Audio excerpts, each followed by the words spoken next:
Hey guys, when the difference between winning and losing comes down to quality, choose Addicted Marine Performance Parts. What do they do, Hayden? You know what?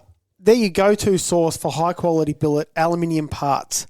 Originally engineered for the intensity of race boats, but now it's available to upgrade your ski boat.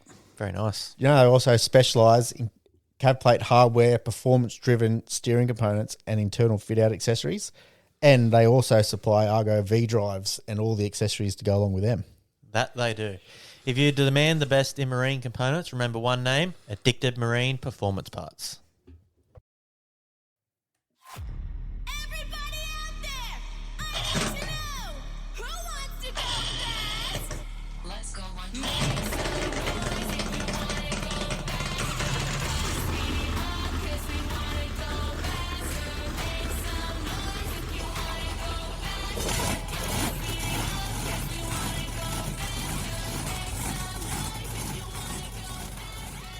Welcome back to the High Speed Garage podcast.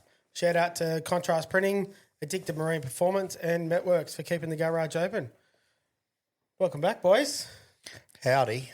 It has been a weekend. It has been. I actually feel pretty good, to be honest. I'm still tired, but I was tired yesterday and this morning, but I'm pretty good now. you got to sleep at home. On the way home in the car. Yeah, I had about 2 hours sleep. I was smoked on Saturday morning, I was smoked on Sunday morning, and I was smoked on Monday morning. So you're still good now? I'm getting better, yeah. Yeah, I'm still buggered. I'm a little bit less useless at work. Yeah, as everyone would know, we've just come back from Yarrawonga. I was running around with the camera all weekend. I only got one chance to have a chat to Mick because he ended up doing other stuff over the weekend. But it was bloody awesome. I told you wouldn't find us. Well, I sort of did because I was running back to Scotty's marquee. I think I was getting the tent to get it something bloody charged. And then I see Mick walking down through into the VIP area or back of the VIP area with Jax. I'm like, oh, he's done. We want to start with the take the Band-Aid off straight away. Oh, if you want. How'd your weekend go, Mick? Well, I come home with the 3 trophies. Just not the 3 trophies I wanted. I end up with a trophy propeller, a trophy prop shaft, and a trophy gearbox. Just glitter falling around in the boat. That's not glitter. They're big fucking chunks. Chunky. I took it to the car wash on Saturday morning because I thought instead of just going straight to the track and getting on the piss at fucking 9 o'clock in the morning, I thought I'll go get the boat, give it a little wash at the car wash, take the track, and I'll just unbolt everything I can to take the engine out. We're talking Sunday morning. Yeah, Sunday. Sorry, that's what I meant, yeah. And anyway, I went to the car wash and washed it, jacked it all up off the car, and it looked pretty clean. Hooked it all back on, drove to the track. It's all filthy again. Didn't come out the bunghole and it's just fucking spread everywhere. So then I didn't bother touching too much. I pulled off parts of just unhooked a couple of fuel lines and whatever I could do, throttle cables, wiring, all that sort of stuff, just so the engine was ready to come out when I got home. It's not out yet, but by the time you're listening, it'll probably be It may be. all out, ripped apart and back upside down. The engine was okay, wasn't it? Yeah, the engine's sweet. Yep. Yep. Didn't have a rev. No, I did. I revved it after it happened. I just wanted to see if the engine was still running because I couldn't hear it. Obviously, there's heaps of other boats around, so I just give it a little blip on the throttle. Went, yeah, obviously there's nothing wrong with the engine, and then just shut the fuel off and let it turn off. Over the radio. I can smell gear oil this time. Yeah, I was like, oh, fuck. Guess that problem that we fixed didn't get fixed. well, there was nothing wrong with the gearbox. No, I reckon it's just that rod's come out Yeah, and it's held it out of gear. yeah. I was going to say there is. No, but there wasn't. So we fully pulled the gearbox out, stripped it. Because we thought there was an issue inside the gearbox Yeah, with the 'cause selector. it was holding itself out of gear. Mm-hmm. But it the wasn't that. selector's undone itself and pushed it out. So And there then when was we've nothing wrong with the gearbox at all the first time. Yeah. And then when we were putting it back in, I found the shaft between the selector arm on the box and the selector in my cockpit was broken. Yep. So that's when we went, oh, well, that's what the fucking problem was. And then I didn't even get to do another lap. No, start line. Not even a warm-up one. You're bloody lucky that it happened off the start line too. Fucking sky Yeah. high. Yeah. Without pulling it apart, I'm not 100% sure, but I was thinking, like on my way home, I might have hit something because the Potential. ear's not torn off. The ear looks an odd spot to rip off. Break off. Yeah, Yeah. it's like a long way out on the blade. And the other odd thing is the shaft's bent the wrong way. So the blade that's still left on the propeller is bent backwards, where normally that's the blade that'd bend forwards towards the front of the boat. So, and that edge of that blade does look like it might have a couple of little dings in the edge of it. Yeah. So don't know, but I can't really see under my trailer properly because it's so low and tight and it's all black under there. But once I get it all out, I'll have a bit of a better look. Not that it matters whether I hit something or it just broke. It's the same result. Nothing changes, but yeah. Yeah. Same amount of disappointment. Yeah. It's a bit of a shame because I wasn't planning on dropping Yarrawonga. And that looks like I'm going to have to. Seems you have to, yeah. Gay. Yeah.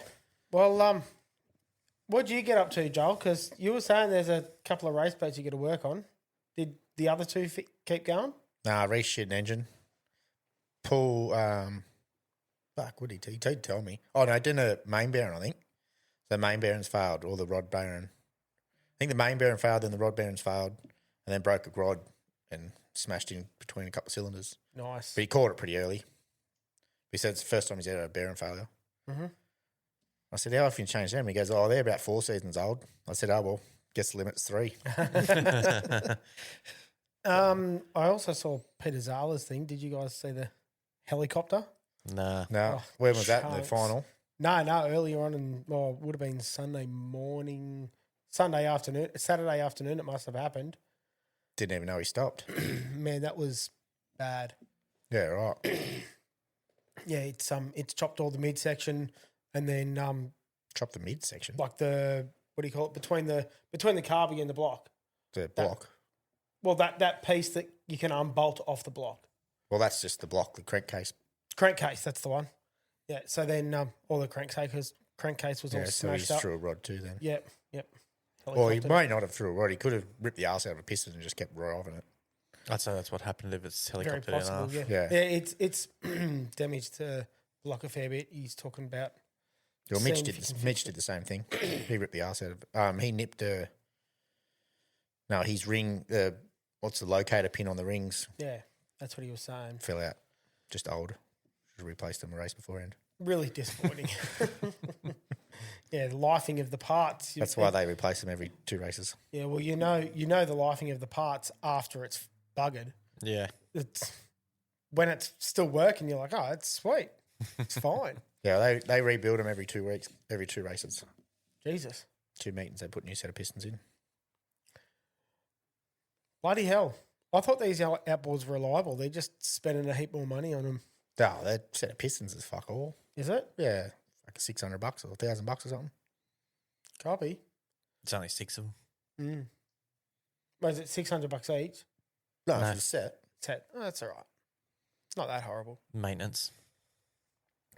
Everyone's got to do it. You want to be, otherwise you're just hurting gear all the time. Yeah. I mean, a little bit of money here is better than a fucking lot of money 2 races time. Yeah. Yeah, So you especially guys, when one of those little tiny, just one of the tiny little pins. Just a little keeper pin. That little pin breaks, causes so much fucking damage. It's Oh. not funny. carnage, man.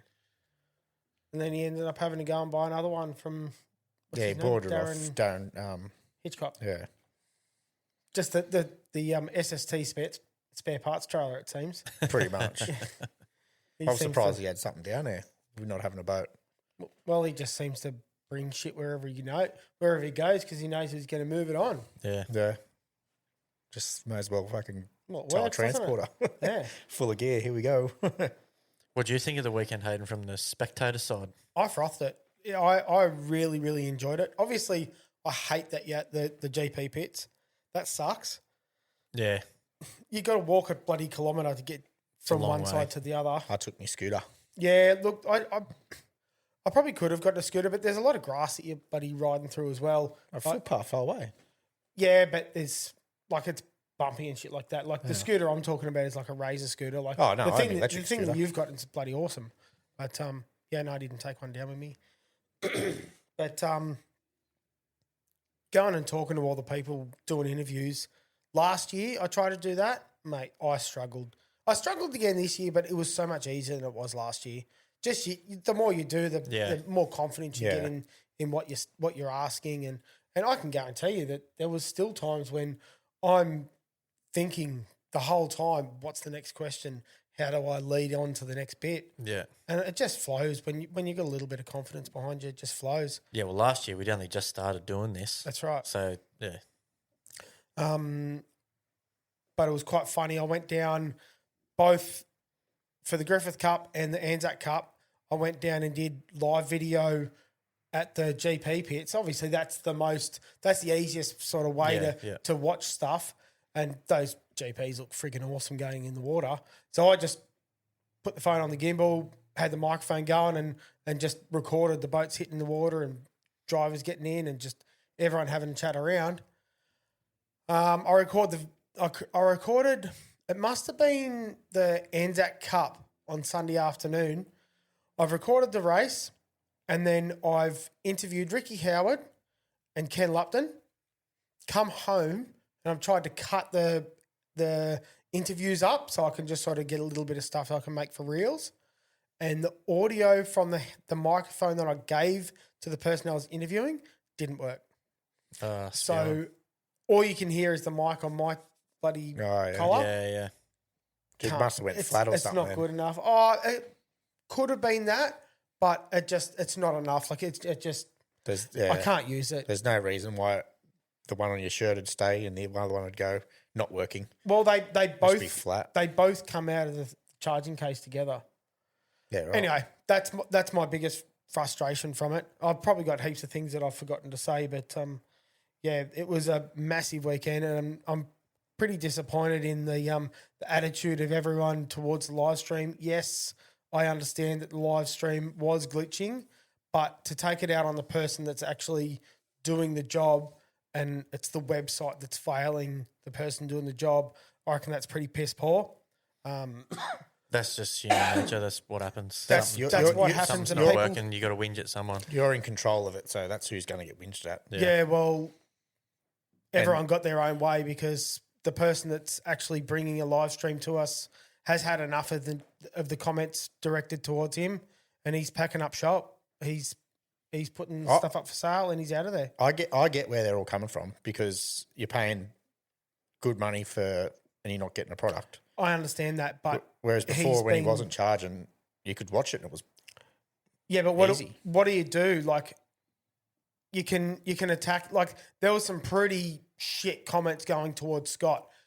The people that actually knew what was going on, like Michael Platts was getting on there making a few comments, but the comments are actually towards VSBC, Victorian Speedboat Club, because they're the ones that actually want it to be pay-per-view. Where if it just stayed a sponsored Facebook stream and a YouTube stream, like Scotty's life's so much easier when it's like that. He prefers the streams that are free because Facebook and YouTube can stream it so much easier. That website was just causing carnage for him. When he did used to do that, he never really had that many dramas. No. But yeah, look, it's I can understand people getting upset, but to be demanding shit from the person that's clearly under the pump, they should just refund it. Better. Like the club was in control of it, and they should just refund everyone. Yeah, because you didn't get what you paid for. That's right. It wasn't like they do a disclaimer of if we're not getting refunds if it's blown out, blah blah blah, whatever. But when that fully fails and you can't watch it, they should be repaying everyone. I've had it before. Yeah, when the system that you've set up or you've chose to broadcast through, it hasn't worked. Well, what you've done hasn't worked, so yeah. Yeah, so we had it before when we watched that first fight night, and I got refunded for that.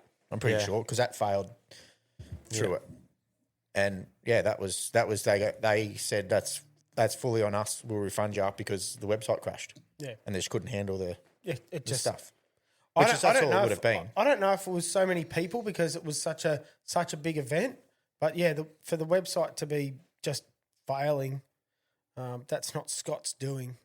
Yeah, I had people say they just bought the one day, and then they said no, I'm not bothering with the Sunday. Yeah, Yeah, we had people What from what America what and probably New should Zealand have watching. happened? He probably should have like he's the business that's doing it. So he gets employed by the club. He should have to just come to controlled the the whole live lot. streaming, and then it's up to them if they want to do pay-per-view, whatever else. But everyone probably got back to him and assuming it was him because he was the one doing all the advertising, Yeah, like spreading it around his page and all the he's rest of gotta it. advertise it, That yeah. that should be totally just up to the club. They should be doing all the advertising. That we got live streaming. This is the site. Rah rah. Rah. Not on him. That's probably why he's copped it because it looks like he's done the whole lot. Yeah, well, you're basically controlling it. Yeah, but that's what I'm saying. He shouldn't have to. I'm No, filming. he I'm shouldn't. giving you Yeah. the footage. If you want to pay per view it, then that's all on you. That's right. You promote it. Here's the stream. Yeah, Just feed straight to you. yeah. Yeah. Yeah, That way he wouldn't get the bad feedback. Yeah. Well, he probably would still. But look, Well, no, because you don't have nothing to do with it. You No, just, yeah. you yeah, just but fully he's the one. He's the one that's doing it. No, yeah, but because he shouldn't be taking that role. So he just feeds it off to them. Here's the stream, go to them. They do all the Facebook. They do the whole works. And it should be like that. and they Any just club. they attack that club. They don't attack him himself. They attack that Yeah, club but 'cause even that's who's even doing like it. sports film, Chris from sports film has to take on all that responsibility as well. That's part of the show. Yeah, It but just- look, I just think maybe it's just the way that I talk to people, but the way people were talking to Scotty was fucking piss poor. It was absolutely pathetic. And you're going to get that on social media regardless of fucking what you do, really. why do people have to be complete assholes though? Like, just talk to someone like a human. Hey man, this ain't working. I prefer a refund. Not, not the attacks he was taking. Anyway, that's But that's just what, like, fucking you're also Victoria. paying. This is Victoria's fault. This bloody cough, They're pain in fine. the ass. Yeah, no, I We did stay in New South Wales, but yeah, look, that's enough for me about that. I think it sucks. And look, realistically, Scotty's going to go and spend some more time with his family and walk away from this live stream and stuff. But now we don't have anyone that's going to live stream our events. So, oh, get there and watch them then. Clubs will make more money. well, the clubs were making money out of the pay per view. It's just when the thing fails, it's just Yeah, well, yeah, obviously, carnage. yeah, you're not going to make money out of it because it just, Yeah, that's why it should be on the club, not on him. that's right. Yeah. I completely agree. Yep. Right. Did you just want to jump into a bit of sport then? Oh yeah, suppose. Got a bit to talk about. Man, fucking meow. I'd like to start with a little bit of a funny. So you guys saw the influencers that were running around. yeah, Seen today. heaps. some of them come and stuck their microphone in my face. Oh, did they? Yeah, Did you talk or not? yeah. I haven't seen anything. I Maybe don't- it wasn't I a don't good know where enough it was. interview. I don't know who they were. They just kept handing me microphones. There was a fair few running around. Yeah, I think it's good. Like it gets the show in other people's posts. Like Yeah. like the reels just come from one of different them. spots. One of them was a little junior kid, Levi. Yeah, no, he was pretty cool. Yeah. He was working with Scotty as well. But I think he was just using Scotty's gear, and I don't think he was sending his interviews out. But, mate, that's what we need. And if it takes us to just give a junior driver some bits of technology that can help him go and get some stuff and He probably learn this knows shit more himself. about that shit than we do. Exactly You right. definitely know how to use the cameras better. Yeah. You could just give it to him and go, "Oh yeah, I know these. See ya." Yeah. And he's got it under control. Yeah, so that was cool to see. I saw he got a couple of interviews off you as well. But yeah, so there was a couple of influencer models, and as we know, Dewey likes signing boobies. Now, there is no photos of Dewey's signature on any boobies from the weekend, and I think that deserve that's Fucking rookie error. yeah, that's my complaint from the weekend. Do you reckon they knew that was his MO? Well, I would hope Is that that he why they told went them. there? I'd hope that he told them. He might have got a little bit embarrassed or something. He might have maybe. got stage fright. Yeah. Stage fright. All he had to say was, "Look at the car, look at the motor race." That's a cool little boat, is his. It is. I love it. Yeah. And did you guys? So just a little bit on that. Did you guys see the race where everyone stuffed up their start except for Dewey? No. He led him by like 10 boat lengths into the first corner, but he was having electrical issues. He actually found it. It was a broken wire Yeah, to I've the seen coil. that. I've seen that post. Yeah. Yeah. So he led him by like 10 boat lengths into the corner. And then midway around the corner, the thing just stalls and he's there starting her up again. And then I think it was Oscar Stevenson come around and just sort of got to him as he was getting going again.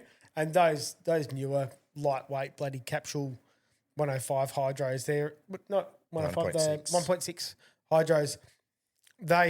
Those new ones are pretty bloody quick, eh? Yeah, they don't look nowhere near as fun as that little thing Dewey drives, though. That thing's wicked. That'd be Yeah. awesome to have a go of. Yeah. Just Be going, fun wow, as. wow. Be mad. So they also had the X100 and the 105 Australian Championship, which is like the X100 is the NDC's version of the 105 mile an hour races.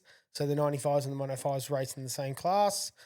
That was that, and the 105 Australian Championship was won by Tony Willis with the Buddha boat. Did you see him stuff up? I didn't Go out see in him the wrong stuff heat? up. Hey, He went out in the wrong heat. I think it was the wrong final. really? Wrong final. Yeah. Yeah. What final did he go out in? He went out in the first one, the B. B. And then Kazzy come back around, he just went into the bank. I think coming up the start line, he must have realised. Yeah. So he sort of backed off from the start line, and it was all a schmozzle that start anyway. And I think they red flagged it. Oh, yeah, they did. Yeah, they red flagged it Because he was in it? No, Or- no, No, it was 'cause something else. they stopped and Someone it was was stopped at the chaos. start or something. Yeah, There was shit everywhere. The start boat was going too fast, or someone a million miles out the back. And then yeah, it was everywhere. That was a wild start. That one. Yeah, it's not good. That's the third year in a row he's won that Australian Championship. He's going pretty bloody well. I reckon I did mention it. An LS engine in a Brucey boat, 18-foot Brucey. That's a good idea. I reckon it's a bloody good idea. A couple of videos of my boat actually come up a couple of days ago. One where I tipped the fucking thing on its side, but a couple of videos come up, and me and Jason Cook we've always reminisced about the times when we went racing with Gen 3. That was just so much fun. Yeah, Those 105 boats Just are wicked easy. fun. Put fuel and away you go. Exactly right. Fill the thing up at the servo Yeah. with 98, go racing, yeah. take it home, give it a bath. Yeah.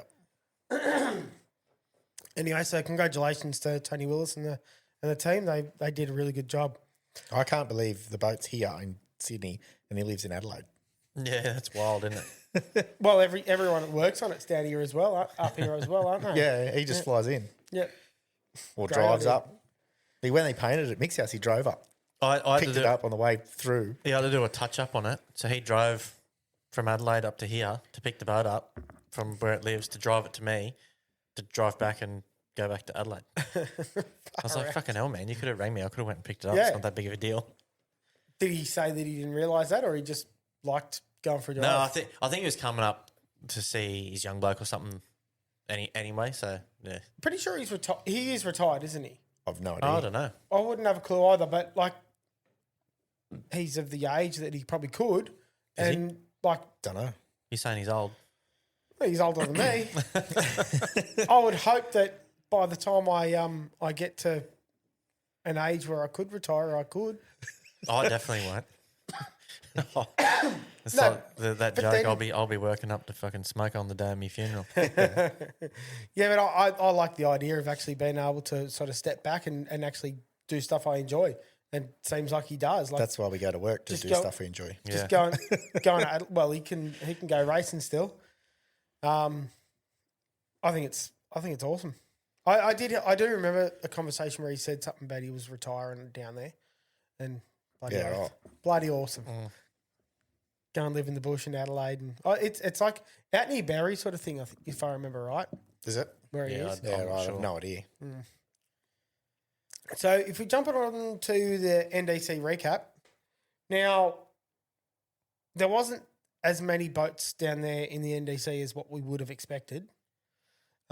Numbers are down a little bit. I don't know if it's just everyone's broken shit like me from the January events. I reckon or, there's probably a few reasons for it. That's probably a small reason. I reckon there's a lot of people that don't like Yarrawonga, Yep. whether that's the track or the organisation of the thing or whatever it is.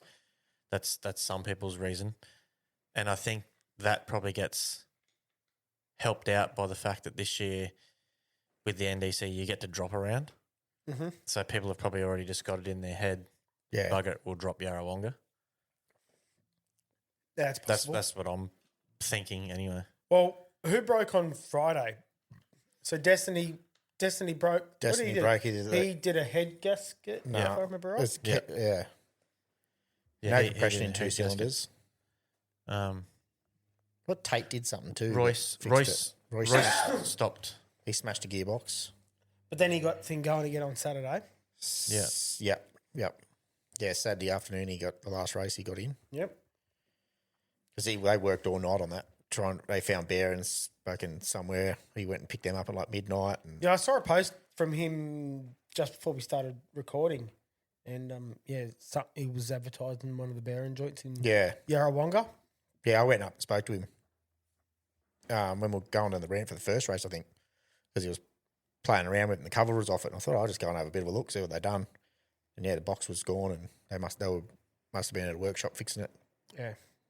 Poor buggers. I know what it's like to work your ass off all night just to try and get the thing going for the next day.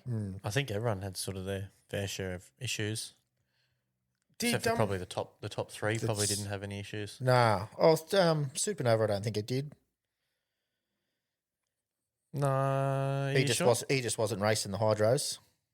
As he said, fuck that. he tried that last year and he said he struggled a lot.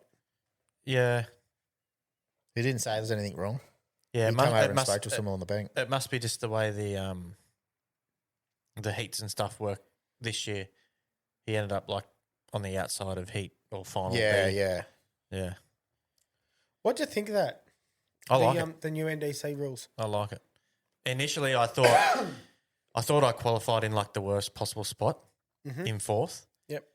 But then when I thought about it a bit more, I was like, actually, it's not that bad, because I thought I'm not gonna beat the top three, so I'm gonna finish second, last in the top heat, so you get as many points as I could possibly get. Yep. And then that'd take me to the outside of the second heat, but I could have possibly drove around most of The rest them. of them, yeah. And if you did win that one, then you go to pole one in heat one for the final. Yeah. Yeah, it's not horrible, is it? Yeah, which is where Titan ended up. Yeah.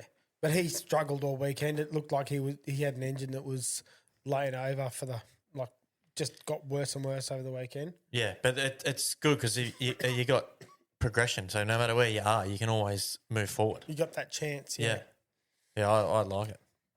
Yeah, I think it's good. So we saw the laid on boat. That was pretty quick, but he had a couple of issues. But I can't remember if that was caused by the Griffith Cup. So maybe it's a little bit later on. We'll talk about that. But they had him. So Tate and Ryan Constable seemed to have some pretty good battles. I think Ryan was faster. That boat of Constables You could is see an him. absolute rocket ship at the moment. Yeah, you could see him leaving So- him down the straight. I don't think it corners. Tate was probably cornering just a touch faster. Mhm. But yeah, Ryan was definitely faster. Yeah. He drove on Saturday. I think it must have been the second race. He drove around the outside and beat them all. Of Tate, yeah. Beat the whole field, I think. Well, yeah. Well, I know Connor's fast in a hot lap, but against those big boats on that big course, Connor was always going to struggle. Yeah. Well, he was fast. He did fastest hot lap. Connor did, yeah. Connor blitzed him in the hot laps. Yeah. No, not by much, but I thought it was fairly it. no, No, it was only only 2/10 or yeah. something Oh, like is that all? Yeah. Oh, Or maybe 3. I think it there was was like like half a second. Or Yeah, it was something. like a 39.9 and a 40.1 or 40.2 yeah, or something. 239s, and then Ryan was 40, Was it? 40.1 or something like that. Yeah, okay. And then the next one was 49.8, and I think Connor might have had a 49.7 or something like that. Yeah, radio. Well, look, it And you were a 44. Yeah, slow.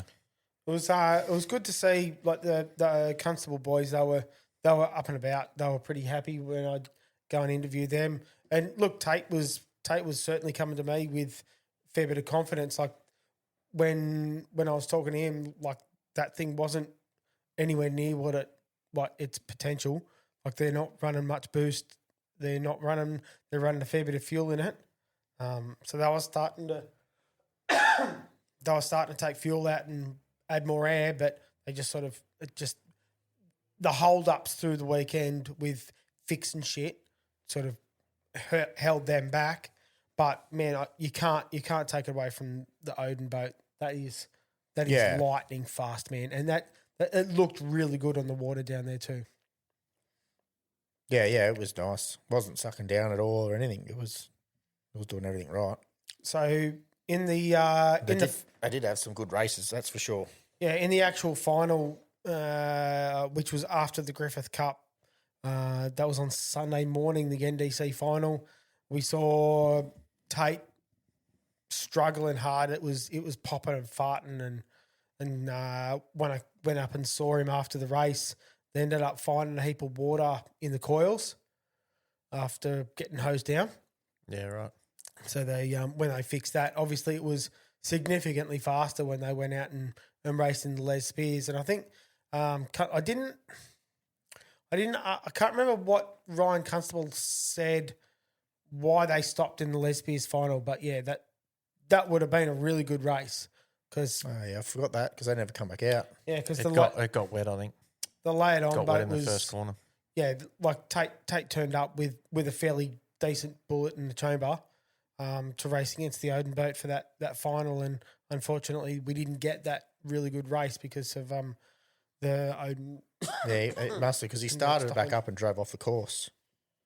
Yeah, he just cruised Yeah, to the it got inside, wet. yeah. It got Yeah. wet going in the first corner. Yeah. Oh, he wet himself or someone like. Oh, he would have just got wet by someone. Yeah, I think he got hosed. Okay, cool. Well, that sucks. Actually, that brings me back a little bit there. I think he did say that there was a bit of water inside it.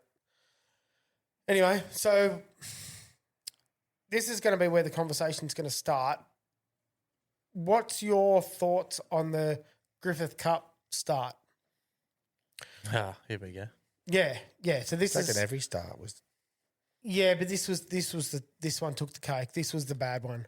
So I seen on socials heaps of people just blaming the drivers straight up. And I was like, hang on a minute. Just watch the video and look where the start boat's start aimed. boat was heading towards the fucking ski club. The start boat had an angle to the track. So Mikey wasn't lined up with the start. No, with the- he's not driving. Well, he's not driving the boat. Mikey was driving it, wasn't he? No, he wasn't. He's just dropping the flag. He's just Oh, dropping is the flag. that? I thought he was driving the thing. No. No, he's Oh, just dropping okay. the flag. Flag. It's nothing to do with him. I thought, the dude that owns the boat, whatever his name is. what's his name? Barney. Yeah. Yeah, something like that. Barney Yeah, he something. was just. You watch the footage. He's full head and fucking right. Yeah, and the problem is there because you've got to go around that corner to start. So the guy that's in pole fucking 6 or 7, he's got to be gone and in front of the start boat before they get to the corner. Mm-hmm. Otherwise, he's not going to be able to keep up when they go because they go around that corner like pretty quick. And if you're on the inside of that radius of the corner doing 30, 40 mile an hour, You're doing the outside 120 boat's doing outside. 140. Yeah. So they've got to be in front. And all they've done is they've lined themselves up with the track, so they're running straight and they've got in front of everybody. And because the start boat was a different angle to they were, everyone just went vroom and just all crammed together. Yeah, well, I think it started the AMS boat on the outs. Is it AMS? Yeah, AMS boat on the outside. He's started to come in, which then pushed Lockie into Lay It On. Lay It On got pushed into GP 101. He's run over the back of the GP 101 boat. No, he ran No. back a Lockie. No, no. Yeah. Yeah. Hey? GP 101 was in 2.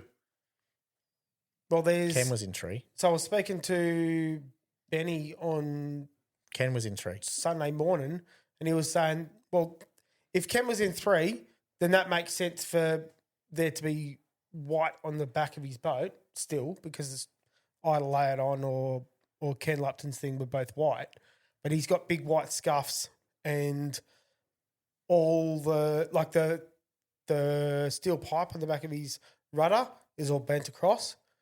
Yeah, it wasn't late on went over Rick. Yeah. Yeah, well, Tate told us he ran over the back of Lockie. Tate said that he ran. Yeah. Okay, so Ben said that Tate had run over the back of him. No, he's nowhere near there.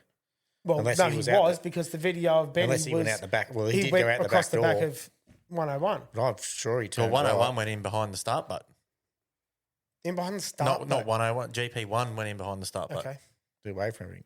Because the start bar was heading that way, like heading right, and then Ando was way up in front, probably just far enough in front of Lockie, and then he squared himself up. Lockie was the first one that kind of left the line a little bit, and you can see him. Like I don't want to say he moved over because he didn't move over. He was straight down the track. So he was squaring himself But up at the end of the bridge. The 4 boats on the inside of him were looking at the start boat, not straight ahead. So they're just following each other kind of thing. Mm-hmm. Where the next two, they could have did exactly the same thing, which is what everyone would assume would happen. That's the way I do it. I want to go on the inside. But if he gets there and then they start going around the corner, they're going to get left behind. They'll at the point of where it happened was at the point of the track where they all start to leave. Because you've got to be... You've got to be leading around, if it. you're on the outside, you've got to go around that corner in front of everybody. Yeah. And when you're that far wide, it's hard to work your lanes. I've said that Yeah. a million times. When you're driving past the buoy before you can start turning, you can't see the buoy. It's the same situation. The start boat needed to just run square to the track. Instead of coming around the bottom end and then heading off on an angle to the track, you should have went wide at the start and then runs parallel to the track. Well, see, Off the track, but parallel to it. Did they start the race on the back straight again? No. They start that on the front straight? Yeah. Yeah, Which so is dumb. It's fucking I stupid. think that sucks. There was other races where they brought the boats every coming single down race. into that. The bridge corner was the first corner. Every And single race. It's so much easier to line everything up. Griffith Cup, Anzac Cup's the only 2 races they started on the front straight. Yeah, Fucking I'm dumb. much. The Much other preferred it start that on the way. front straight's not even that Yeah, but bad. you've got to try and keep everyone in line going around that bottom corner around It's- near the bridge. It's not. I'm It's not saying that it hard. can't be done. It's not that hard. Yeah, but it's so much easier if you line everyone up when there's so much room. It's not that much It's the- room it's up the there same, either. yeah, it's the same thing from the other end. Because there's no The runoff. difference is you're coming at the track at the bay end at 90 degrees. So you're leaving the bay and you're coming onto the track. You've only got a 90-degree corner and you're on the track. For the, as in heading start on towards the the back bridge. straight.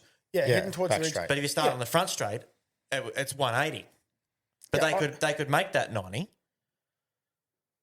if they go parallel to the track but off the track over the back. Towards the ski That- club. Yeah, they could turn when they get to the bank over there. They can turn 90 degrees and head towards the track 90 Yeah. degrees. Then they've just got to come around that last little 90-degree bend. No one has to be a shitload in front, Yep. and just let them run up the track a little bit, and then when they're in line, drop the flag. Well, I much prefer the way they were starting all the other races, how it was across the back, like starting off the back. It is the same thing because you got Even they were yeah, they were terrible. They They were were still shit. They're still too fast. the starts are terrible. They're leaving people behind when they could have backed off with the displacements. You can back off. You don't have to back off.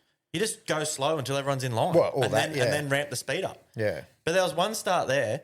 I think it was one of the 105 races, or it might have been one of the 6-litre races. I literally watched the start boat cruise and then just go whack and hit the throttle. And it was like Yeah. he was taking off for the fucking race. No, that's the one I And then thought- it left people behind, and there was one boat that went with him. Yeah. And I was like, fucking hell, that was a fucking schmozzle. I think that was the 105 race because it was the adrenaline rush boat.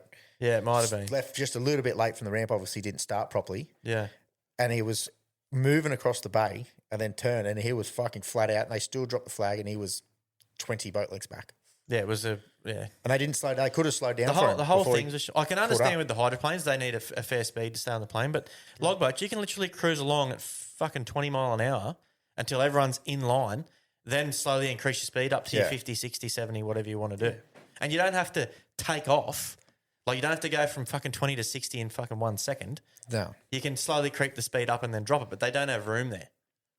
Yeah, you got to It be looks pretty like you quick. got so much room. Obviously, I've never raced there, but it looks like there's so much room down No, there. there's definitely extra on the other end, but it's bugger all.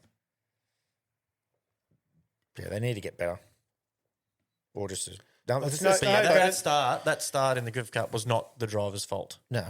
Any of them. The start boat was the same one as they did for Berry and Mildura, and they were terrible there as well because he just gets in it and goes, doesn't wait for anyone, just goes. Yeah, the Griffith Cup, like I said, the two outside boats. Lockie was the first one that like sort of broke the line and went in front, and then you can see from him being in front before AMS starts coming up as well. He's already, it looks like he's moving over on Tate, but they're all heading the wrong direction. So Tate's already had to be squeezed from there. And then Ando's come across the front of Lockie as well, and then just moved them all over. He would have just had his line. Yeah. So going up the back straight, goes, oh, yeah, right, there's the bridge. Yeah, they're lined up with the fucking 15th pylon on the bridge or I'm whatever. going to be too far out. I'm going to turn him now. The start boat was probably in pole 3. It was probably worse than that, but it was on an angle. The travel was on an angle. The travel that the start boat was doing was on an angle to the track. It wasn't straight. Watch the overhead of it. He's fucking heading to the end of the bridge. Carnage. And then that's why you end up all the outboard boats are always going to be way forward because they know they've got to be halfway around the corner before that start boat hits the corner. And another thing I'll say too, how wide those boats might have been, they might not have been able to fucking see properly with the sun glare. Yeah, I heard sun glare was a big problem. Yeah, that's why I went off the track in my hot lap because I started follow. They said, follow the perimeter boys and go down around the bottom, start your lap. Yeah, right, I know worries. I started driving, following the boys. And then obviously you start turning onto the track a little bit because the boys start coming around the corner.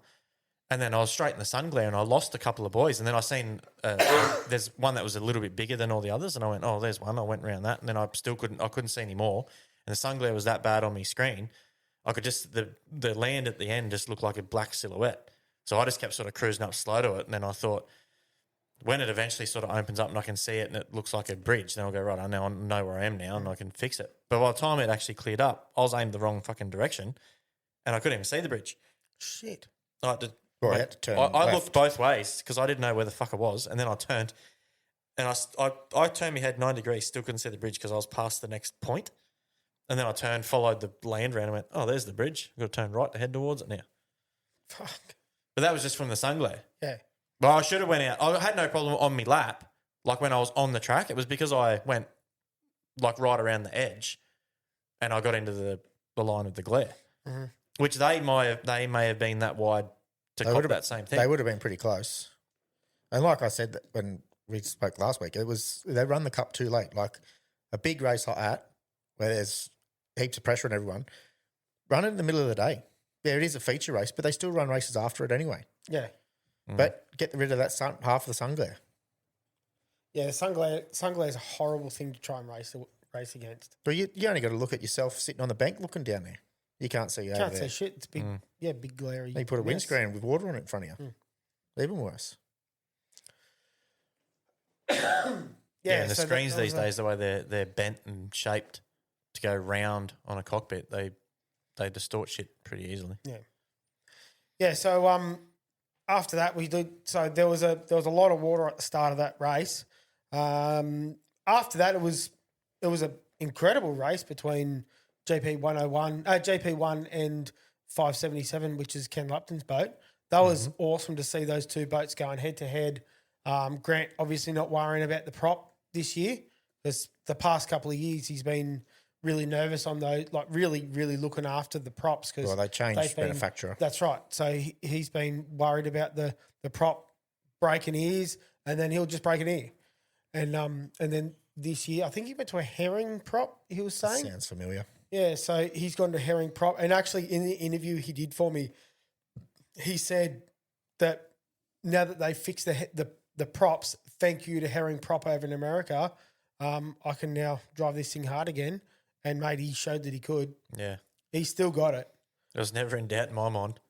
It was incredible to watch it again because it's obviously been a while since I've seen Grant really up it because he's struggled with – he either had engine issues or prop issues. Mate, he didn't have either of them this weekend. No. That thing was an absolute bullet. One thing sticks in my mind watching Grant drive a hydroplane. That was that boat. It was last time the Keegers were here, like 10 years ago. Mm-hmm. It was that rough. They called off all the racing on the Sunday, but they just run the Griffith Cup to get it so it got run. Yeah. And I think it was in practice or something like that. They broke the canard wing on Grant's boat, so they had to fix it in place so it wasn't usable. And I'm pretty sure he drove around the outside. I can't remember if it was Ken or Jack, but I'm sure it was one of them. Drove around the outside of them at Yarra, and I was like, that's fucking impressive. And since then I thought, if he gets in the same situation, he can do the same thing. Yeah.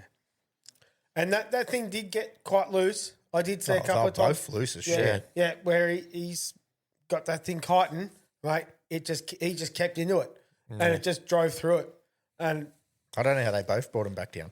Yeah, they were both pretty high there at one Yeah. point. that was the best side by side racing I've seen for a fair while. I think Ricky had a pretty good side by side with Grant while Grant Yeah, wasn't struggling with an engine. They did a lap.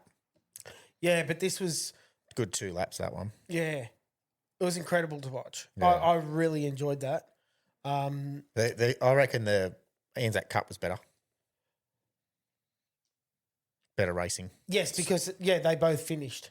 Yeah, Well, not just they just were tighter and they flew it higher in the Anzac Yep, Cup and they kept going. and ripped it in like Harrow was ripping in. Like he nearly had half a spin and Yep. then kept going. Yeah, well, in the end, that's probably what cost him, wasn't Yeah. it? Well, Pulled he in a bit he hard come and- in pretty pissed off too, which is it's good to see the passion. Yeah. He come in and he was cracking the shits a bit. Yeah, well, that's the limit of his boat, isn't it? But it's He's what I found it. want to see. Like I want to see that they're coming in and they're still passionate. They're still like really trying. And mate, that be- was really enjoyable to watch from that GP area. That was cracking. Oh, I reckon you should have been up on the point where we were. You guys were up in the back of the VIP bar. Yeah. Yep. So you see the whole straight. You can see round the top corner, around everything. When Down they- there when- in the pitch, you don't see the top. When they come past you right there too, That's they're- fucking weird.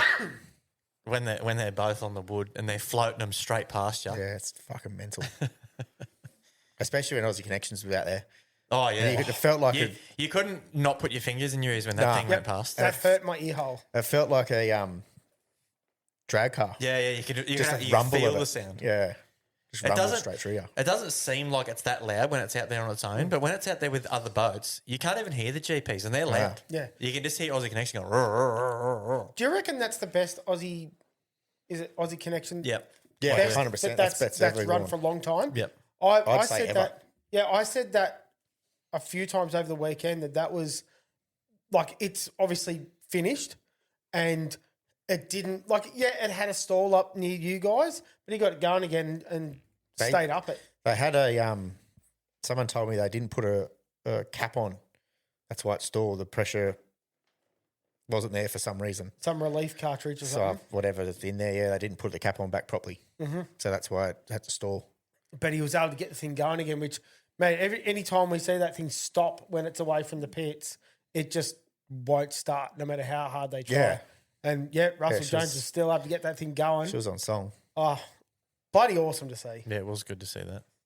And then we watched Les Spears. As we said before, we watched Lay It On and Odin go against each other pretty hard. But unfortunately, the Odin boat stopped in that. So we sort of covered that a little bit more before. And then Anzac Cup, that was the final on Sunday afternoon.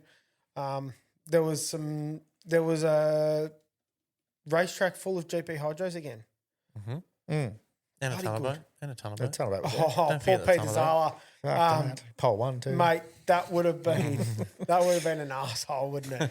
Yeah, you can have that. Well, look, Pete's been known to love doing it. Well, he did it. What did he last? River Not as well. last It's year. bad enough driving through that shit in a logboat, let alone in a tunnel boat. Yeah. Especially when you want the thing to bite, and then there's a big hole that just doesn't bite anymore. Yeah. It's got a bite on the air. Yeah, so he came back. He still had a big smile on his face, but he said, "Far out, those holes are big." Yeah. They're fucking massive. Yep. So he saw. Was it?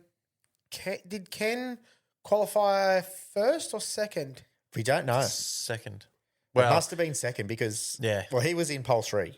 Sorry, Peter Zala was first, and then so you're Then saying GP1. Ken was in. It was GP1, Ken, and 101 Then Crusader. and Crusader. Yeah.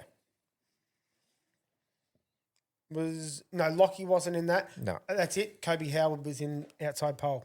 Yeah. Oh yeah. Yeah. Crusader mightn't have been in it then. I thought he was. No, Yeah. I'm pretty sure Crusader Wasn't it? was. Yeah, he missed the cup. He missed the cup. Yeah, it's right. He missed the cup. Yeah. Righto. Kobe Howard drove. No, No, he can't. No, definitely wasn't Kobe. No, because he wrecked it on Saturday. Kobe was in the qualify. I think you heard it in No, the he- qualifiers, didn't he? No, Who he was- wrecked it on Saturday.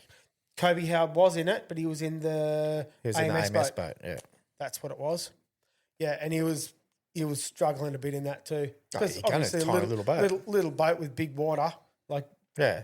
hot water always from go. GPs. That would have been a bit of a hard go, but yeah, he's still come back. Did you see what happened to the Gator boat after its spin? No, I didn't. I didn't either. I thought you might have been down the pitch. You might So have seen. I saw a whole heap of water coming out of the boat, and they tried to fire it up again, and everyone around it got hosed with water. It was a good spin. Had Water in out of cylinders. the cylinders. Yeah. Yeah, I would have expected Fuck. They're I- fucked. I would have expected they'd. Well, look, they said that they'd pulled the plugs, wound it over, and then went to fire it. And mate, there was over enough then. there was still a lot of water in those cylinders. It was disappointing. We get worried about a little bit of fuel in a cylinder hydraulic. And No, fucking it full was. of water. Yeah, it was water. And I smelt it. It was like straight up with water. There was no fuel in it. You're placing them rods. Yeah, that's a lot of compression on uncompressible material. So yeah, that's the Yarrawonga event. I loved it. What do you guys think? It was. as I much mean, as there's not I enough thought. racing. It's slow. It's a slow old day. That's a Victorian event, though. That's It was Yes. probably one of It's the not as- better Yarrawongas I've been to yeah. I agree. for, getting races on and done. Everything was pretty timely. Like it was, they did have a time schedule and it did run by the time schedule, but there was a lot of breaks. Yeah. Yeah, there's, yeah.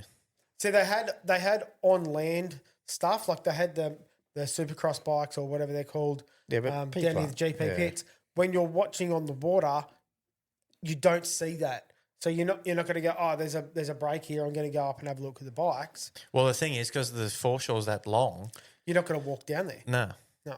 Because by the time you get there, it's all over and done with. Then you got to turn around and walk back. And Which is, I can see why they would have done the trick plane. What's his name? Matt Hall going down there. yeah, But like, I don't go down there to have a look at planes. When the planes are on the water, I'm just looking at something else or talking to someone. yeah. Some people would though.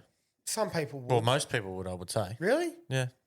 There seems Yeah. people wandering around, but You I got to wasn't remember, looking it's at like it's a show. It's not just a boat racing event. It's not just Yeah. a boat It's a racing show. Like people complaining about the buying a kebab and it's fucking $20, but we'll go to the fucking Easter show and buy one. And see Yeah, what you're gonna- same. It's the same concept. Tell you what, those, It's the local Yarrawongas people. One Yeah. time a year they Yeah, go out, Easter shows or- spend their money. yeah. Yeah, I got one of the loaded baked potatoes. Mate, that's the best friggin' lunch that I've had for a long time, eh? Yeah, It's right. so easy. I saw Brennan's Mrs. Sam come up there. She goes, yeah, I've been up here like 5 times today. Everyone just keeps on getting them. So Yeah, right. she was the runner. None of from our crew had one. Must have been getting them for the kids. Don't know. She said everyone loved them. I never seen Brennan having one. Well, Brendan obviously didn't get one. Fucking asshole. probably did, just not near us. Yeah. It was that was my standout for the food. I thought No. everything else was just whatever.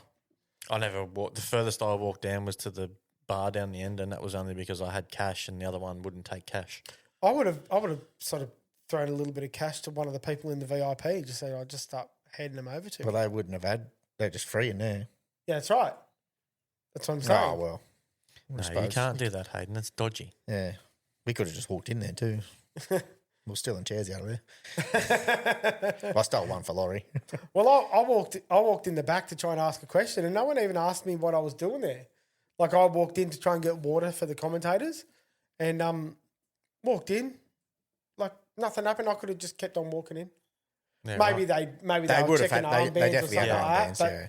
I was Yeah, like, if you didn't "Man, have your, that was easy as. if you didn't have your little lanyard around your neck, you'd be in trouble. Yeah. Yeah. Saw Rolf Wilson down there from Lucas Oils. Yeah. He was running around the pits a fair bit. They were having a ball. He was buying beers for me and one Oh, of the very nights. Yeah. Well, walked up, oh, I'll get him. I was like, oh, I'm here for like 3 of us, 4 of us. Yeah, don't worry about it. Lucas Oil on the credit card. Yeah. Rightio. But no, other than that, it was, yes, it was definitely one of the better ones I've been to there, Yeah. apart from it being slow. But then I think all the kids I don't know if they had even watched any racing, to be honest, with all the rides going on. Yeah. Yeah, they flat went out and with- used all that. Oh, yeah. Very Probably good. cost a fucking $1 million. Right, we'll jump on the next bit. We're all pretty excited for the next round to be up in Laidley. through the week, we've had an email from Laidley Council, or whatever you call it, the Powerboat Club. As we record, it got released today. Yeah. So, well, I thought I'd say this because we were asked to sort of say it on the show anyway, but it's with great sadness that GC, PBSC members have had to cancel this year's Lockyer Powerboat Fest event. This is not a decision we took lightly, but we have been unable to secure the $35,000 we need in sponsorship to be able to make the event happen due to so many businesses just closing their wallets up, concerned about the fuel situation. That's on the fuel situation that's ongoing and poor business confidence. But my greatest concern is the possibility of only having a small crowd of 300 to 400, not the 1,500 we had last year, which would be absolutely devastating for us. Hopefully 2027 is a better year for us. Regards, Stuart Arthey, Commodore. Pretty disappointing to see. It's like, Yeah, it is a bit shit. I don't know if I'd say I'd expect it, but everyone is tightening the belt because, like, I was talking to someone the other day. They operate a few different machines, trucks. They've got a fuel bill which is normally $40,000, and just a small business that we do some work for, that's jumped up to $80,000. How do you find $40,000 a month when you're already sort of pushing it? Yeah. And that's one little business, let alone everyone else that's struggling. Well, you've only got to look at that. They're making $300 million a month or whatever it was just in extra GST. The government fuel. was. Yeah. Yeah. That's just in the GST, so that's only 10%. Not the fuel excise, just No, just the GST. Yeah. Damn. And they made a big deal out of taking the money out of the fuel excise.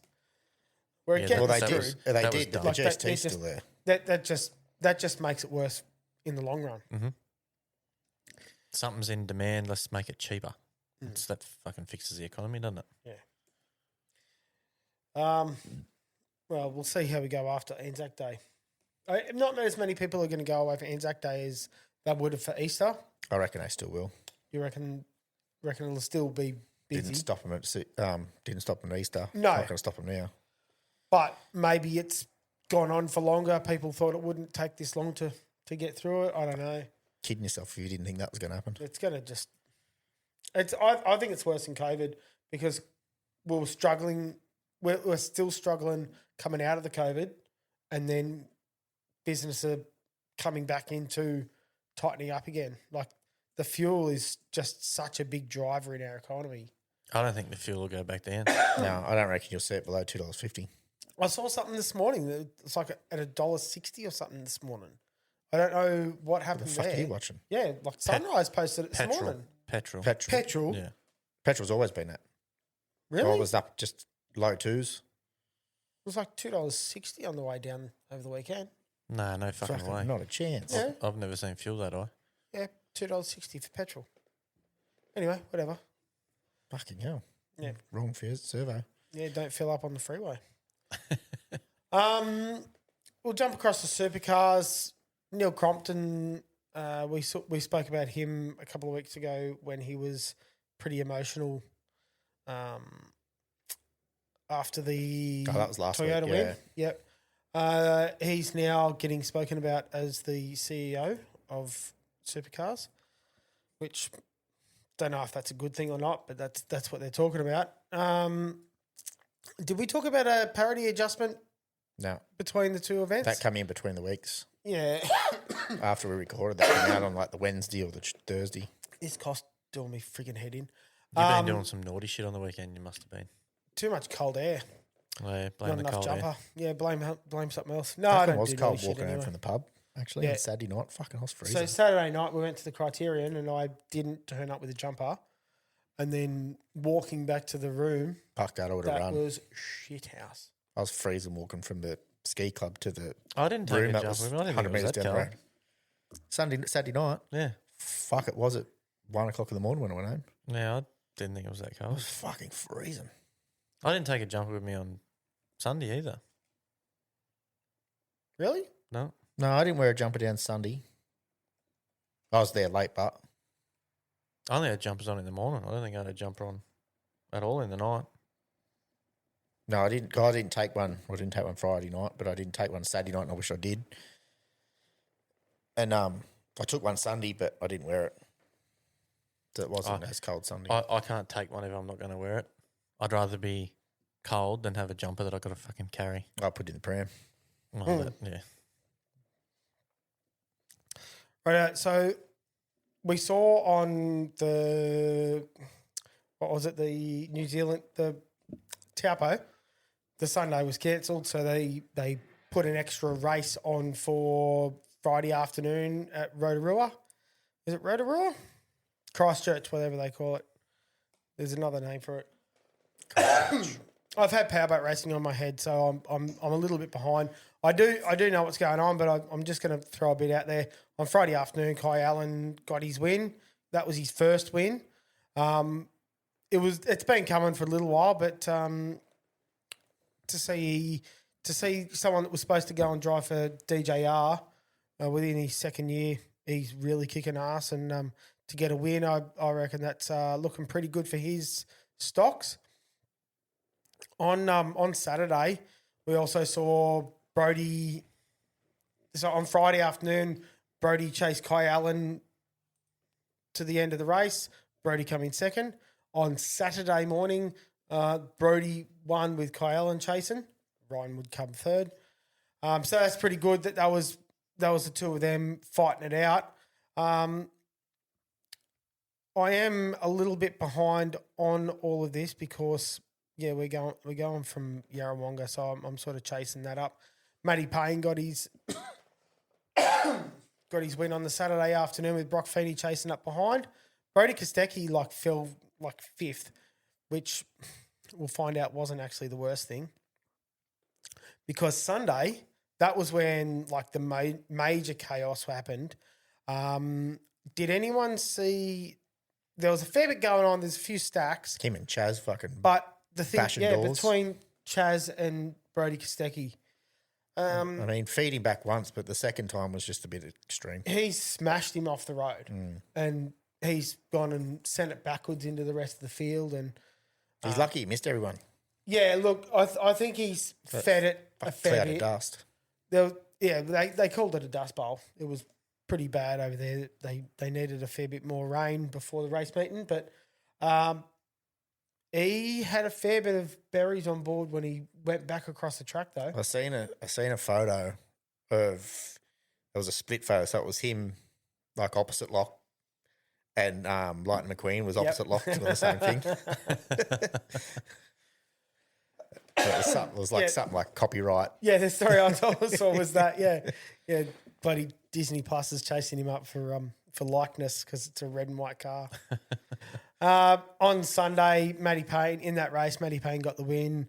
Kai Allen in second. Brock Feeney in third. And Ryan Wood was leading, and he had an engine failure a couple of laps before the end. Yeah, 7 laps. 7 laps, and then that stack between Brody and Chaz happened 2 laps before the end. So Ryan Wood was on the line for winning the Jason Richards Trophy, which is the best points over both rounds. So all the races through the rounds. Over both weekends. Yep. Yeah.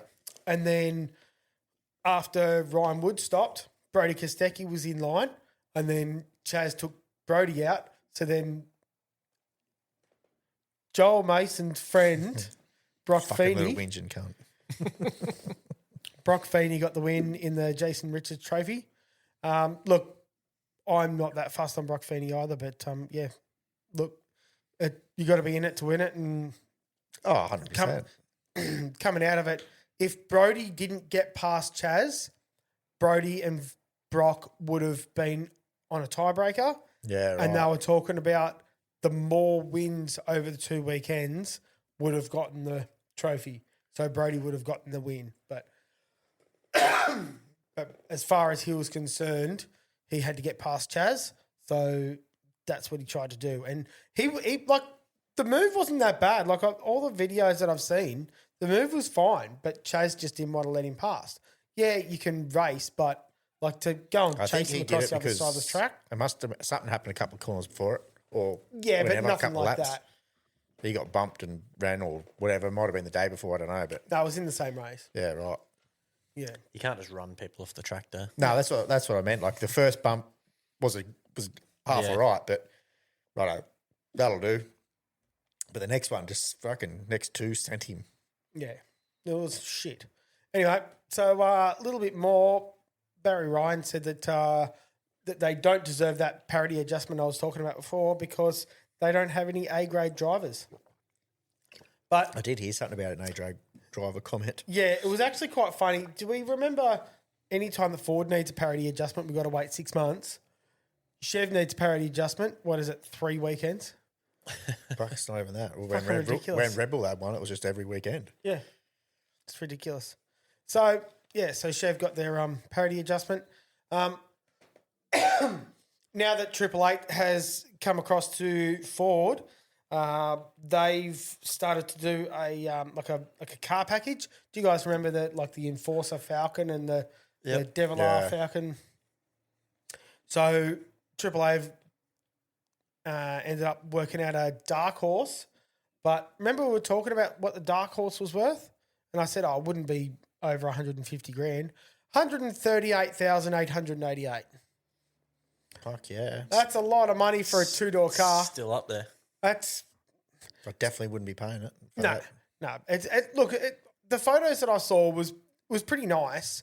It's got like Triple Eight decals and like special Ford Dark Horse decals. Yeah, but that's all it'll be. It's You got can buy them pretty cheap from a sticker maker. yeah, Yeah. eBay would have them pretty cheap. Yeah. It's got clip-on aero upgrades. So how's this? When you buy the car, There'll be wind deflectors or shit like that. so when you buy the car, it's got a front bar that it's got little bits of shit on it, but the bar that you get, Like you've actual got shit or poo. Yeah, Ford, what do you expect? they've got parts that you actually have to add on part of the kit if you want to go do a track day, but you can't use that on the road. They're not road legal parts. how stupid. It's fucking stupid. Anyway, it's got different suspension upgrades. You can go and and put some slicks special on it too 19s. if you want. Well, it comes with semi-slicks out of the factory. These Pirelli bloody... Yeah, but they're whatever legal on the called. road. Road legal tyres, yeah. And you can You'll get choose it. through them. You can get it in any colour you like as long as it's grey. Primer grey. Yeah, right. Yep, and it's got 888 bloody blue accents. Anyway, so that's the Gay. new Dark Horse. Sounds gay. I don't understand spending realistically, it's $140,000 for it's a special edition Probably car, more. but it's just a bloody You put the $2 luxury Mustang. vehicle It's tax just on a top of that. Mustang. Well, yeah, the final tax might not be. Well, the luxury vehicle tax is Real over 80, whatever that. I don't even know what that tax is. Isn't that stupid too? You go Yeah. and buy a car. Yeah. Most You go buy cars, a work car that's fucking Yeah. 80 grand. and you get the luxury Yeah. vehicle tax. Now. Well, it doesn't matter. Like you can buy a car that's 70 grand or say 60 grand, and then you put 20 grand of accessories on it, like, It's now a luxury car. and now it's a luxury car. and even if it's toolboxes and stuff Whatever like that, gets it doesn't matter. Whatever that final receipt is out Yeah. of the dealership, that's the price of the car. Yeah, So great. for over 80 grand, luxury car tax. Luxury car tax should be 200. I remember Yeah, when 100%. I remember when people were saying, "Did you know that the luxury vehicle tax will actually, if you get a top of the line Land Cruiser, that'll actually get you into that Yeah. line?" Now it's. Did you know if you buy a little bit better than a stock standard Hilux, it'll get you over that line? Yeah, they're What a cheaper, joke. they're You go- teetering right on the edge of it. You go and buy a workmate and put some toolboxes on the back and some bonnet protector and some fucking mud Yeah. flaps Yep. and a set of wheels. You got a luxury car. Yep. Yeah. I think when it came, out, it was like it had to be the top of the line cruiser, and everyone was like, "Oh, that's pretty rough." Like I wouldn't you're even only have to have buying a been nice top of the line cruiser. cruiser. I was still 100 grand. Oh, not when the luxury vehicle tax. I don't know when any of that come out. Yeah, But that was a fair few years ago. But like we're talking a car that shouldn't be under it. That Yeah. it shouldn't be over it. that shouldn't be a luxury car. That's right. It's Yeah. just a nice stocker car. It should be family like car. Maseratis and That's shit right. like that. That's right. So 180 grand or 100 to 250. Two doors. Something special. Well, you couldn't not a bloody specify $2 family because car. The single cab ute would fall under that. Anyway, that's go. A little bit of Supercross. They were in Cleveland for round 14. That was their last Supercross Triple Crown event for the year. Everyone was saying it was pretty shitty, rough track. In the 450s, Ken Roxon took the overall victory, closing within a single point of the title lead behind Hunter Lawrence. Hunter finished in sixth after multiple crashes in the final. Due to weather in the last crash, he split his fuel tank, causing him to ride the last of the race getting covered in fuel. That would have been nice. Could you imagine fuel on your balls? I reckon you'd feel it. I've sting. had gone to like one of the higher go-kart joints before in Newcastle, and the fuel tank was like up on the back of the roll bar area. And when I got out, it had leaked all down through my shirt. My back was like fucking burning, like on fire. Yeah, not really like nice. I wasn't actually on fire, but that's what it felt like. Like it was just from the fuel, like being all over my skin on the back. Start running around calling for Tom Cruise and I'm on fire. you're not on fire, Ricky Bobby. So meanwhile, Eli Tomac effectively ended his championship aspirations for 26 after a heavy crash in the whoops during the final qualifying session. While initial scans showed no fractures, persistent hip and shoulder pain forced him to withdraw. I've got a little bit of video I might chuck in the side there. In the 250s, Star Racing Yamaha dominated the 250 class with a full sweep of the podium featuring Nate Thrasher. That's a good name, isn't it? Yep. Landon Gordon and Cole Davies was in third. This was the first time all season that a single team swept the entire 250 class podium. With only a few rounds remaining, Cole Davies has extended his lead to 21 points over Seth Hamaker. Ricky Carmichael took out Jeremy McGrath's Whole Shot Kings event. Carmichael took the crown on Broadway Street in front of over 90,000 spectators. So They're pretty good to watch them. I'll chuck on a video on that behind this as well. So up in there it should be. We'll jump across to the rulebook review. Everyone's favourite segment, it seems. Clear as day, clear as mud, rule book review. It's all you, Mick. Righto. So we got page 38 this week, and the only rule on that is fuel checks. So we'll just run through them all. All right, 703.01, it just says fuel testing by a third party. That's all that says, so I guess that's a straightforward rule because it doesn't really give you any information. It probably needs a full stop there if you really want to fix it. If you want to do your, if you want to do your Clear as day. what's it called? However you fix that up. 703.011. By competing, the owners and drivers accept full responsibility for the legal compliance of their chosen fuel in the relevant location. Please note that what is considered illegal fuel may vary from state to state, along with enclosed, semi-smooth, open water, etc.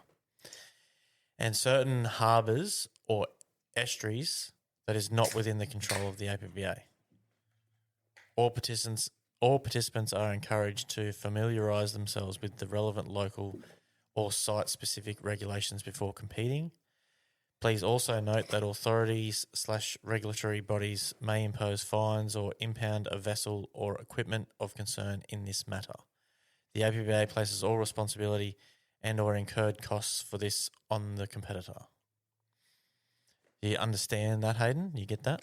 I'm struggling to follow at the moment. So basically it's saying that they're not... If you get done for illegal fuel, it's the owner and driver's problem to find out what fuel you're allowed to use in certain racetracks. So that certain makes states sense, you're in, or It's up certain to the bodies of team. water. So they might be legal for us to use to race with by the APBA, but if you go to a certain track somewhere and they don't allow that fuel, then that's on you. It's not on the makes APBA. sense, yeah. Clear as day. 703.02 fuel testing by the association. Clear as day.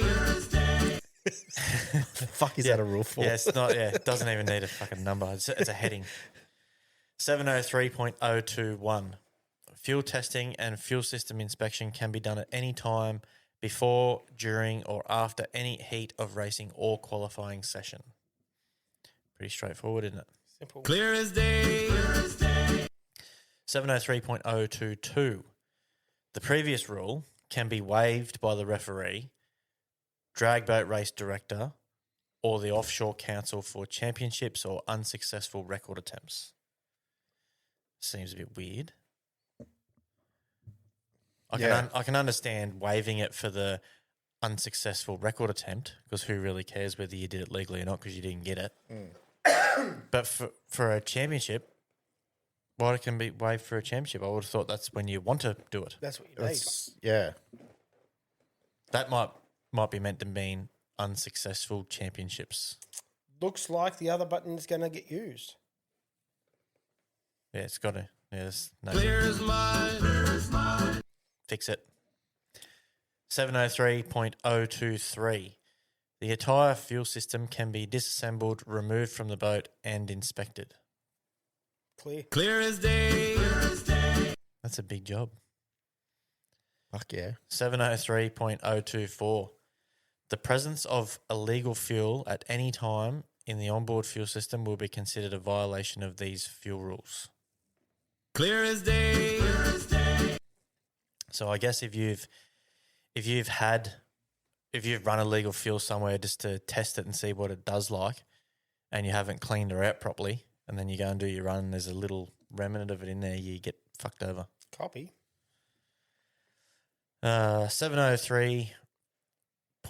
703.025. First sample will be taken and reviewed by the fuel check committee. Clear as day. 703.0251. Geez, these rules get longer. A fuel check committee may be formed at an event and will consist of any three of the following persons not having an interest in the boat being checked: a member of the executive of the association, a council delegate or engine measurer, an Australian or state referee, a club official or scrutineer, a boat owner or driver from another class, a club member with industrial knowledge of fuels or chemicals. Understand that? Yep. Clear as day.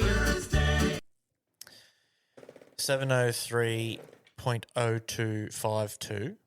The committee may use any means or experience to come to a conclusion. The committee may use any means or experience to come to a conclusion. What the fuck does that even mean? I can't wrap my head around that. Can anyone else? Committee may use any means or experience to come to a conclusion. So So they can just test anything and try everything with all their knowledge to. So any means, I can just Any walk up way. and go, I don't like the fuel you're using, you're out. no. Well, not if it's legal. How do you know if it's legal? What's any means mean? Or well, I suppose any mean. Any way of testing. Well, it Yeah. should say any way of testing. Because it says or experience. Yeah. Experience isn't testing either. No, experience is going, I know that feels Yeah. wrong, Yeah. but you haven't tested it, but you know. Yeah, so that's probably where the issue is on the Yeah. other button. That's dodge. Clear as mud. 703.026. Where the fuel check committee is unable to come to a unanimous decision on the legality, a second sample may be collected by an official, or the first sample, and sent to an independent laboratory for analysis at the driver's expense under supervision by the association. Yeah, right. So if they Oh, yeah. they come to the conclusion that your shit's illegal, Well, only, Well, no, one, only one person has to. yeah, they don't come to a unanimous. That means so if one person thinks That sample's wrong. that's okay or that's not okay, and the others are opposite, yeah. then it's where they can collect a second sample, And the driver has to send Or it they back. can and the send the third drivers- sample. and They- the driver's got to pay for it to get sent away. yeah, Yeah. that's right. That's dodge. Well, that's just how it is. I don't mind paying for it if I'm wrong. If you think you're right and they're wrong, Yeah. you'll pay for it. But if one of the other people go, no, that's not right, I think the association should be paying for that. Yeah, I think this association should pay for it anyway. And then if you're deemed to be illegal, then you've got to You foot the cover bill. the Then you've cost. gotta Yeah, pay. that's a good point. Yeah, but in any way, that's still Clear as day. 703.03, nitrous oxide. How is that? Clear as day. None of these are rules. they're missing the black headline. Yeah. 703.031. Any use of a pressure vessel, air, fuel, oxidizer, etc., shall be made known to scrutineers and rescue personnel prior to competition. Clear as day. 703.032. The use of nitrous oxide is only permitted in unlimited classes. For example, unlimited open, unlimited hydro, unlimited displacement, unlimited unblown, unlimited outboard. Where this occurs, nitrous oxide shall be considered forced induction for the purpose of reinforced cockpits, hull lengths, etc. That makes sense. It does make sense. The only thing that's weird, I would have thought unlimited unblown is not an unlimited class. No, but that's sort of weird that they're saying unlimited unblown. Yeah. Yeah. And the other part of that too, it's considered forced induction for When the it comes purpose to of reinforced cockpits. cockpits. So So, that wipes unlimited unblown out because you're not unblown. Then you're back into forced induction. well, Class. yeah. It's 8 o'clock. Yeah, so 8:30.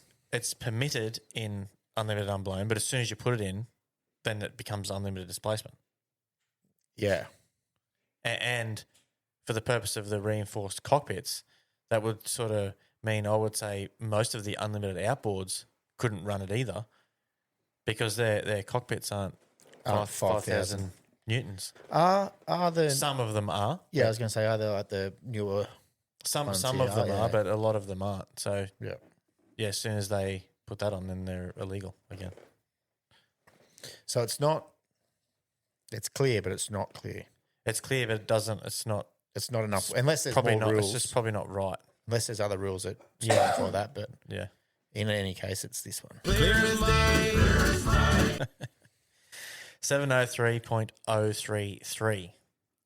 All fuels requiring pressurized storage/tank will be considered nitrous oxide. O2, oxygen pressurized, LPG, hydrogen, etc. are examples of this. So yeah, basically, if you've got anything that's pressurized, it's classed as nitrous oxide. But So your air tank and your yeah. breathing. Yeah. Have you What do you seen the think? guys that run them? There's guys in drag cars that run compressed air Yeah, instead but- of nitrous oxide. Yeah, But but what really- about your scuba tank? Your breathing Yeah, well, you're not. It's not apparatus- in your fuel system. Yeah, but your breathing I suppose. tank Yeah, is right. considered. Yeah, All fuels requiring pressurized storage. yeah. I didn't read the first bit. Clear as day. Last one, 703.04. Non-adherence to 703 rules or the refusal to allow random samples to be taken will result in immediate disqualification from that event and prohibit the competitor from participating in any other event on that day. Clear as day. Damn straight. That's full mint, yeah. All right. We're getting through these rules. We really Knocking- need to. knocking a few over. If anyone's really an avid listener and wants to send me every rule we've read, that'd be great. So I don't have to go and listen to them all. We don't have a list. That's how amateur we are. Before we jump to questions, I just thought I'd go into the mailbag. We've got a little bit of a pretty cool bit of gear here. Yep. I'll see if it's on the camera. So, Speedboat magazine. This was delivered to us via Chris Palmer, then Todd Leary, then us, from Joe Road. So this is the Speedboat magazine write-up of that Joe did in his trek over here from America when he came over here in January. So it's pretty hot bit of gear. All about the bad boat challenge. Yeah, about the bad boat challenge. Have you guys had a look through it yet? I've had a little flick, but I haven't actually read nothing. I'm pretty keen to read it though, especially the Odin article. The Odin article is excellent. Yeah, it looks like it's pretty neat. Yeah, they'll up early. There's If I'm some want to do good, that. there's some good write-ups. Hayden will take that to the toilet with him. Good write-ups. Looks like some sticky stuff already on there. Right, yeah. So, good on that. I was actually going to get my phone out so you could record, so I could post this up. So I've sort of. You can. For anyone that's listening, he's showing the magazine to a camera. Yeah.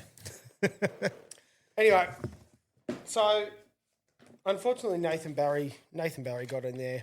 My boat didn't, because Nathan Barry made it onto the podium on the end of the weekend because my boat Because he knows boats. broke because of bolts in the blower.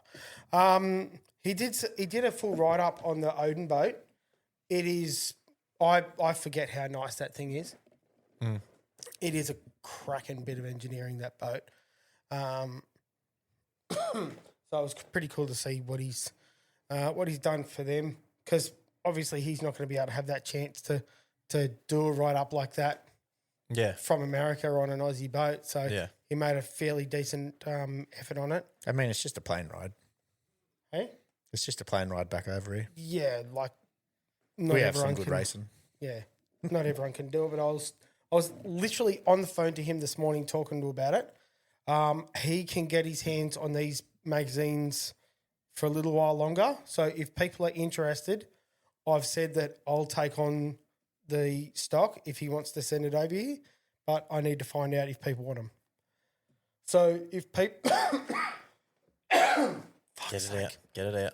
If people are wanting their own copy of this Speedboat magazine with the special write-up from the January event this year, please get in contact with the page or me or Joe Road, and we'll probably use Lee Kavanagh as a dispenser. He'll get it over here in one of his containers that he brings a heap of stock over in, and then we'll get it up to me. Some stock will stay down with Lee. I'll take some other stock and people can come pick it up off me, or I'll post it. But yeah, if people are interested, let me know. Yep. Go across to questions. We've got one from our Victorian that gets back to us a fair bit. Regular. Talk to Mr. him all the Sawyer. time, yeah. All right. Here it is. Hey guys, how you going? Just want to touch base about race courses, and obviously we've been at Yarrawonga on the weekend, and it's some mainly for lakes. You couldn't really do it on a river, but should we be going away from 3-buoy turns and turning them into 4-buoy turns? So instead of having your sharp turn in the middle, bring it back in and move it out a bit more and have more of a sweeping corner. Obviously, Nudo drove the course on the weekend, so he'd probably be able to answer it a bit better, but there's room there to do those type of corners, I believe. But what's your thoughts? Let's just make all our race courses triangle. I'm going to say it probably depends on what kind of boat you have, what kind of track you want to run around. Yeah, if you look at the way Connor drove around it, and it was perfect for him. I'm not a fan of the big wide corner. I'd prefer a tight one. But in saying that, I like the idea of having different tracks everywhere. So, one track you go to is long, wide. Then your next one you go to is short, tight. You could have one that's square, one that's triangle. Yeah, it's like going Laidley to 400-metre straights and you got Yeah. 120-degree corners. Have a circle. Have one with a right-hander in it. Yeah. I'm a fan of having all different shit. I reckon it'd be cool. Chuck a right-hander in it. That'll make people scratch their heads out if they can that'd set be that up. pretty wild. You could have a big wide corner at one end and a single buoy at the other end. Could do Yeah. that too. That'd be cool. Best of both worlds. Yeah. But realistically, that race course, like I was asking you boys about it a little bit earlier, and Mickey was saying that the centre buoy was too close to the other two buoys. Like if that centre buoy is in a consistent triangle with the rest of the racetrack, then you can come in and do a consistent corner around, and that's the benefit of a three boy course. Like I said, it'd be different for each boat. Obviously, the hydroplanes probably want more buoys, a bit wider of a corner. The more buoys you put in, the more smoother you can make the arc. So us log boats on those corners on the weekend, I reckon the best way to drive around them is kind of like Connor was, and you would have seen Mikey do as well. You turn the first buoy at, your 60 degrees or whatever it is, and then squirt to the next buoy, 60 degrees, squirt it to the next one, 60 degrees. Yeah. Go back down the straight. It's not really an arc. It's probably too big to arc it kind of thing, to have any kind of corner speed, I suppose. But that could be just our boats, not handling, not designed for something like that. Yeah, well, your little 18-footer, like especially the Evercraft, just lays in, goes, turns. Yeah. Like I said, different for every boat, I guess. But yeah, I wouldn't be a fan of much bigger than that. I thought that track was quite big too. I remember in me hot lap, I was on the wood and I'm going, fuck me, this is a long track. I actually thought about it while I was hooning down the straight. Yeah, well, you look at it, say you look at something that's here, say Windsor, and you're doing a 29 Yeah. lap. And there Yes. you're doing 39s, 39s, 40s. 10 seconds longer, yeah. Fair bit more. Yeah. So, Big lap. But Yeah, I'm not a fan of the big laps, but the corners did seem to go on for a lot longer than than what you would sort of expect. yeah. So like a Taree is obviously a lot narrower than that course. They probably set up there like that mostly for the hydros, I would assume. It's a hydro course. Yeah. well, it should be set up as per the rule book. Well, they're all probably bigger than that. Well, that probably is, but that's the minimum spec, isn't it? Or is that? I don't think so. I don't know. I'd have to reread I've that never- and yeah. double check it. But yeah, there wouldn't be many tracks in the country that would meet them rules. No, but you got. I think if you had the largest radius corner you could possibly... I did it one day. If you had the largest radius corner possible, your straight still had to be like 800 metres long to meet the minimum lap distance. Yeah, I thought it was 750 Yeah. for some reason. I'd have to... Actually, no, it might have been 750 with that big radius. I'd have to double check the measurements and stuff and the lap distance. I'll do that and I'll report back next week. How about that? But yeah, I do think you should do it like car racing. Yeah. It's every track's different. Yeah, I like the short tracks, but I'm happy to race on long ones if, we're all out there sharing it, doing all different shit. And you know where you know what, advertise it before you go there. So you got a 500 metre straight with a Yeah, everyone's knowing what they're going into. Yeah. Yeah. 200 metre corner or whatever. Well, it's puts variety into the racing, yeah? That's right. But you got to start setting up. Yes. The person that wins on the short, tight track's probably not going to win on the big, long, wide track. Yeah. And it's guess- good to see different people win all the time. It does get Yeah, it boring is. when you see one person just win everything. Yeah. So, good question. Yeah. Thanks, Tommy. Get us talking.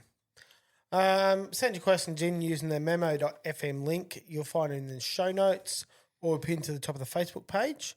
Yeah. How have we gone with HSG Pit Crew this week, Joel? Nothing, actually. It's been pretty quiet. Everyone's been watching the live stream. Yeah. Joel's not approving shit. Well, no, someone must approve. There's one there waiting, actually. Sorry, guys. Frog just posted one in an hour ago. How are we Or going Phil. with the footy tipping, boys? I did all right on the weekend, except for the big hitter one. The bigger hitter one we just restarted this week, but I'm fucking out. Yeah, I'm out too. First round woes. Yeah. But the other one, I took me Joker in the AFL this week. What'd you end up with? I got 6? 8 out of 9, I think. Oh, did you get 8? Yeah. I think your old man got the same too because Yeah, he I was going for a perfect round. Yeah, I got 8 out of 9, but I had me Joker. Yeah, Brisbane got beat, which Yeah. fucked me over. Which I would have picked those last 3 because I had, when Brisbane were down on the bank. I don't think you were there. We were talking about it. It Yeah, might have been at dinner, Laurie said change and it. Laurie said change Yeah. it. I was like, really? He goes, yeah, they're definitely winning. 100% they'll win. Oh, fuck right, I'll change it. They lost. Thanks, Laurie. Yeah, I see him. They must have been back at dinner that I said about it. Yeah. Well, they lost. I was like, oh, you fucking asshole. Yeah, well, I was down a bit in the AFL, but because I used me Joker and got I think you're back to the 8, top, aren't 8 you? out of 9. Well, the guy that's leading, he also took a Joker, and we took exactly the same teams for the week. Oh, yeah. And so you haven't he'd found stream it out? Nah, I haven't found him out yet. He never come and seen us. So he mustn't have been down there. He probably just wants to be a. Yeah, he wants to stay Right. unknown. Yeah. We're going to have to know at the end to send him his I prize. think it's actually starting to be a funny thing. Yeah, we're going to have to know him at the end, otherwise he won't get his prize. Yeah, so he's 49 points now. Yeah, what am I on? And you're 42 or 44. something. 44. And Tommy Sawyer is on 40. And he didn't use a And joker. he hasn't used his joker yet. That's all right. He's doing all right then. I can't remember if there's 2 jokers or 1 joker, so don't forget about your jokers. Or you can forget about him. Or that. And I won't. I should have used. I got 8 too. Oh no, I got 6. Sorry. Everyone else got 8, 8s and 6s. It was a pretty good week this week to use the joker. Fucking Greenie and Timmy suck. I don't think Greeny's put his tips in for like 4 weeks. Oh, hasn't he? No. I'll have to have a look. Yeah. Oh yeah, they both picked 0, Yeah. so they didn't pick anyone. Yeah, right. Sucks. All right, let's. Is that everything for the footy, Chippen? Big hitter. How'd Yeah. you go with that? Yeah, well, I'm We out. lost. Well, Both of us. four of us got out. Both of us picked. We the got a Dogs. new bloke in this time. Dory come in for his first time, and he's straight out. But we did get a couple of guys messages a few days too late, but so they can be in the next one when Yeah. we all get out in say 2 weeks, and we have a double up. Yeah, next time it's all over, we'll add him to the group chat, and you'll see the rules. And But if it is a double up, you got to pay your 100 to come in. yeah, that's right. For if you didn't get in this round. Yep. Righto. All right, we'll jump across to meme of the week. What do you got for us? Got a stinger yet for that or what? Nah, I feel like it needs one. I've had a bit on. I wouldn't mind doing a stinger for a few of them. Yeah. They run out of buttons. All right, here's mine. Let's say one thing in all seriousness. I feel sorry for you people that don't drink. I mean it, because when you wake up in the morning, that's as good as you're going to feel all day. I've heard that one before. Yeah, if you do drink, you wake up in the morning and feel like shit, and you slowly Yeah, get better that's during the day. That buzz just slowly creeps in. It's Michaels. All right, so you'll need to take one of these pills every day for the rest of your life. But there's only 3 pills in there. Exactly. Doctor, it really hurts when I do this. Then don't do that. Have a nice day. My husband told me I need to suck the kidney stone out. It's been 1 week. I think he's lying to me. Legend. These sleeping pills are amazing. I've never been so relaxed in my life. Just make sure you're not taking more than one a day. Oh, I don't take them. I give them to my wife. All right, so you'll need... That's so good. Oh, that's brilliant. There's only 3 there. About that. These Aidens. Hey, babe, can I get some money? I need to go buy a few things. Yeah. Here, just check what you need from there. Oh, I didn't know you kept a picture of me in your wallet. Of course, my love. You know, there's days that are super difficult and hard. You deal with a bunch of stress, a million things. I open my wallet up, I see a picture, and I say, if I could deal with this bitch, I could deal with anything in the world.